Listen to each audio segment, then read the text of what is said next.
Hello, everybody. Today is August 14th, I believe. Nope, it's the 15th. And I found this article by Fox 10, and it's titled Investigative Reporter Brendan Kirby on New Unemployment Stats and Hazard Pay. So let's get into it. Fox 10 News is committed to getting the facts about how the government response to the corona. Yeah, I guess I'll say it at this point. The C virus affects regular people. Here is investigative reporter Brendan Kirby with Thursday's installment. Question: Good news on the unemployment front. New filings are down. Yeah, it makes sense that it's down because no one really knows that there's going to be an extension on unemployment. Again, I've already made predictions that it's going to be extended, but without the guarantee, there's just some people who don't financially benefit from it. So with the 400, 300, or 200 amount. So people maybe want to go back to work. And it would be a really good move on the government's part to extend the amount of time before they actually before they come to a conclusion with the next stimulus, with the next amount of stimulus, because if they can pretty much squeeze those who were on the edge between returning back to work or banking off unemployment. So it's a good squeeze, to get people back to work. The longer they um, withhold these handouts. Brendan, that's right. The Alabama Department of Labor reported 9,468 first-time jobless claims for the week ending Saturday. That's the lowest since the week ending in March 14th, before the pandemic started up the employment. New jobless claims peaked at 106,739 the weekend ending April 4th. That was during the shutdown ordered by Governor Kay Ivey. Since then, new claims generally have been trending down.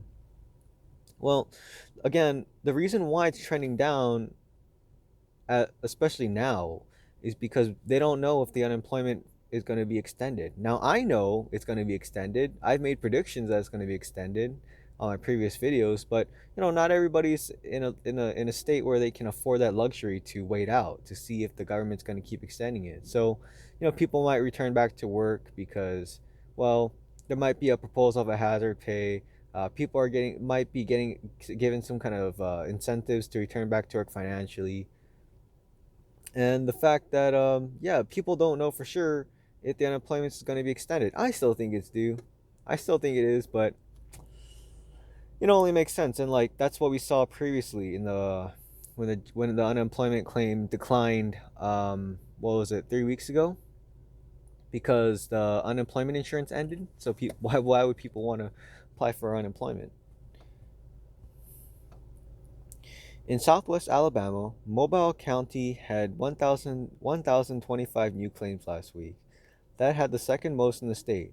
Baldwin had 316, one more than Tuscaloosa County for fifth most. Sorry.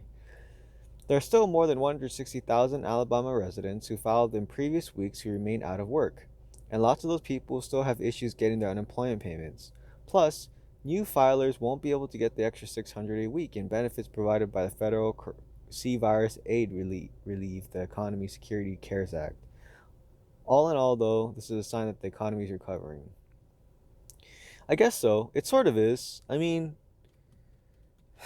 there's not a lot of the jobs created recently in the past 10, 15 years were jobs pretty a lot of them were sectored in things like hospitality and service. So I don't know, are those jobs going to be returning? You know, in my area in particular, there are a lot of jobs available. It's just that nobody wants to go back to work. And the only people I see going back to work are those who are financially responsible, who now, even though they've made more money on unemployment, can't don't have the luxury to wait out to see if the government will extend the unemployment benefits, so they're returning back to work, even though they made more money on unemployment. So we'll see. I just believe it's the government trying to squeeze people out of unemployment and get them back to work, because they understand that if people don't work and we just keep consuming and nothing's produced, well, that's just the downfall of America. So it only makes sense. It's pretty obvious. Question: Legislative efforts to provide more relief are still stalled on Capitol Hill, but one viewer asked us specifically about hazard pay. Well, again, about the whole thing with yeah, the whole stalling of the more relief.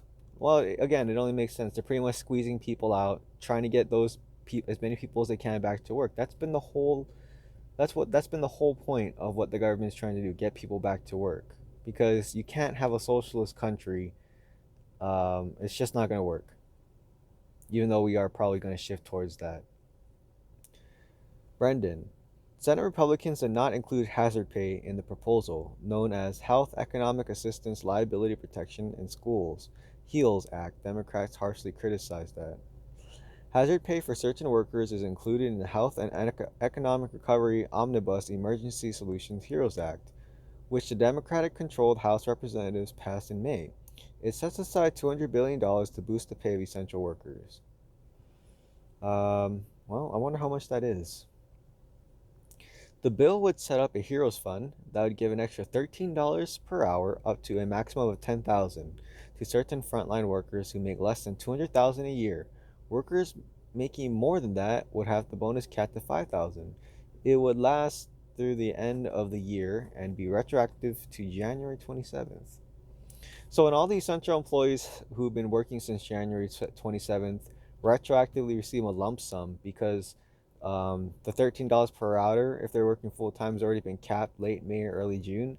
Are they going to take the $10,000 and then find reasons to file for unemployment so they can live off of government subsidies and go back to doing whatever they want to do with their life? I don't know. Because what's the point of capping the 10,000? Like, why not just make it 25,000? Because now people on unemployment are going to double dip, right? They're going to get all the CARES Act money all the bonus CARES Act money, and they're going to return back to work and receive that $10,000 in hazard pay because it ends at December. And yeah, the people on unemployment are just going to double dip. But people who've been working the whole time suffer and they don't benefit off of it at all except for the 10,000. But when you do the math, I don't know, the little bit of money, the little bit of financial gains that you made from unemployment, I mean, the little bit of financial gains you made from being an essential employee, was it worth it? Because you had all this free time to do whatever you wanted. I don't know. Time is money.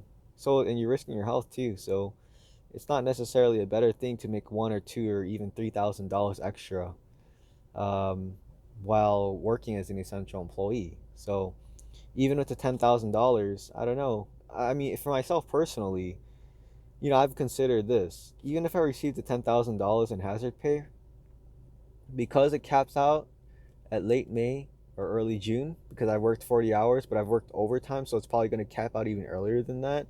That means for the rest of the time after that, I'm not receiving hazard pay.